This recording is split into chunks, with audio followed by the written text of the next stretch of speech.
வரும் 27ஆம் தேதி தமிழகம் வருகிறார் குடியரசுத் தலைவர் திரௌபதி முர்மு. 4 நாட்கள் அரசுமுறை பயணமாக தமிழகம் வருகிறார் குடியரசுத் தலைவர் திரௌபதி முர்மு.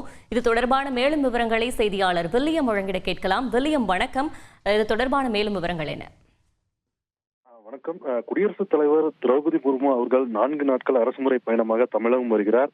குறிப்பாக 27ஆம் தேதி டெல்லியிலிருந்து விமானம் மூலம் கோவை சூலூர் விமானப்படை விமான தளத்திற்கு வரும் அவர் அங்கிருந்து ஹெலிகாப்டர் மூலம் உதகை அருகே உள்ள தீட்டுக்கல் ஹெலிகாப்டர் மையத்தில் தரையிறங்குகிறார். அங்கிருந்து சாலை மார்க்கமாக உதகையில் உள்ள ராஜ்பவன் மாளிகையில் அவர் தங்குகிறார்.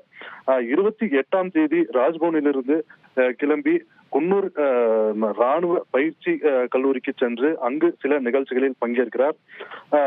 மீண்டும் 29ஆம் தேதி ராஜ்பவனில் பழங்குடியினரை சந்திக்க உள்ளதாகவும் தகவல் வெளியாகியுள்ளது.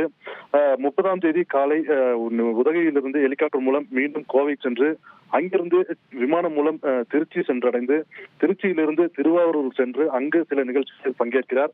30ஆம் தேதி மாலை அனைத்து நிகழ்ச்சிகளையும் முடித்துக் கொண்டு மீண்டும் டெல்லி திரும்புகிறார். செய்திகளை உடனுக்குடன் தெரிந்து கொள்ள உடனே சப்ஸ்கிரைப் பண்ணுங்க.